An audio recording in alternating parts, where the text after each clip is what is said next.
Hola a tothom. Us agrada el cinema d'humor negre?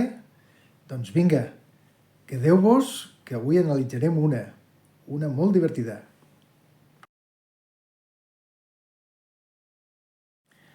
Avui recomanaré Noche de bodas, Ready or Not en anglès, que ja veurem per què. Té un molt significat envers la pel·lícula. Cal dir que és una pel·lícula de baix pressupost i sense cap tipus de pretensió, només entreteniment, i ho aconsegueix amb força efectivitat. Un dels mèrits que té aquesta pel·lícula és que no es pren seriosament a si mateix molt bé, perquè és violenta, desmadrada, un puntet gore, i li va molt bé, perquè ha estat un èxit de públic. Penseu que el pressupost eren 6 milions i la recaudació ha estat 59 milions, per tant, tot un èxit. Tot i això, ha quedat esfonsada dins el catàleg de la plataforma. Jo espero que ressorgirà quan ja s'ha confirmat que estan filmant, a punt d'acabar, la segona part. Per tant, molt interessant. Han vist l'èxit i han dit, anem a fer diners. L'argument s'inicia de la següent manera. És una núvia que va conèixer la família del seu futur marit i, per tant, ha de passar una nit a la casa familiar i fent un sopar especial, molt, molt especial. Ja no dic res més. Ens trobem davant d'una combinació de slasher i survival woman que li escau molt, molt, molt bé.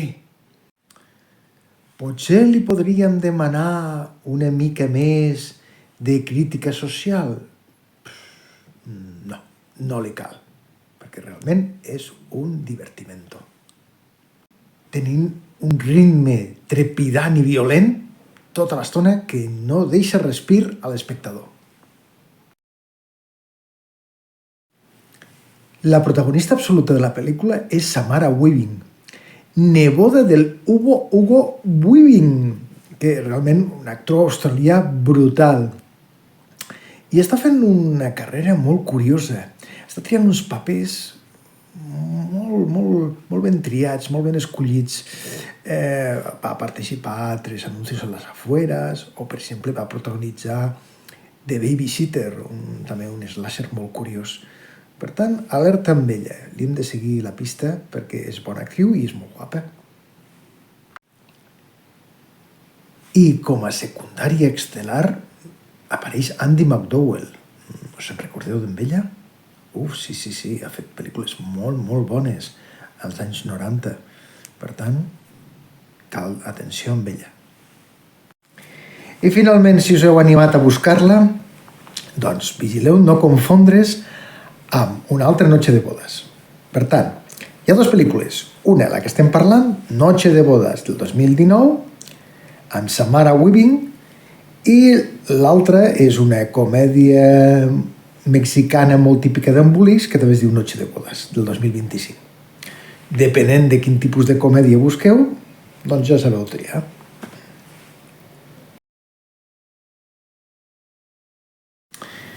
Fans de les pel·lícules gamberres, de l'humor negre i survival woman, vinga, 1 hora i mitja de pur entreteniment.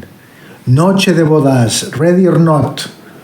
Vinga, moltes gràcies per estar a l'altre cantó de la pantalla i fins la propera.